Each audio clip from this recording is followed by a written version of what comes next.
সমুদ্রের পাড়ে গিয়ে আমাদের সাথে এরকম হবে আমরা কোনোদিন ভাবতেও পারিনি।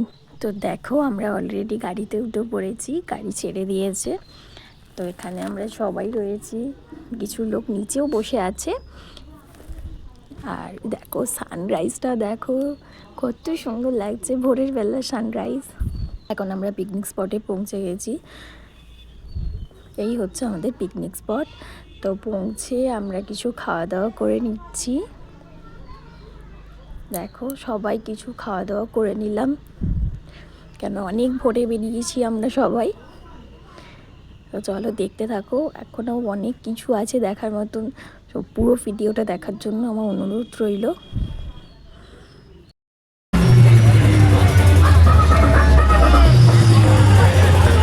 সো ফাইনালি আমরা পিকনিক স্পটে পৌঁছে গেছি। তো পৌঁছে আমরা কিছু খাওয়া দাওয়া করে এখন আশপাশের ভিউটা একটু ঘুরতে বেরিয়েছি। তো চলো কি কি দেখি তখন তোমাদেরকে সব কিছুই শেয়ার করবো।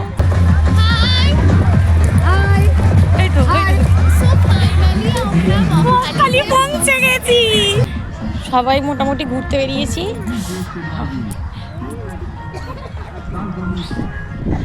এই হচ্ছে পিকনিক স্পট।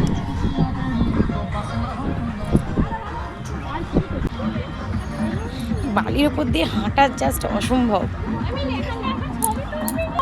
এখানে ক্যাকটাস গাছ দেখো, হাই করো।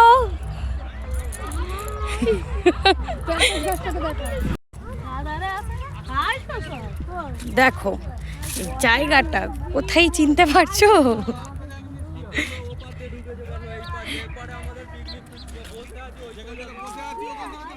কি অবস্থা, জল কোথায়?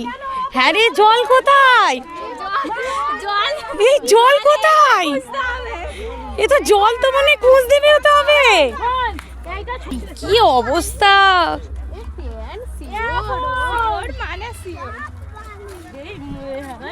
এখানে জলের দেখাই নেই। এখন কত দূর জলের জন্য যেতে হবে তার ঠিক নেই। গেলেও জল পৌঁছলেও কিন্তু সেই ঢেউ আমরা পাবো না।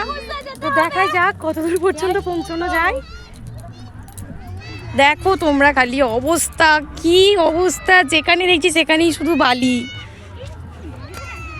কি অবস্থা, চলো পৌঁছে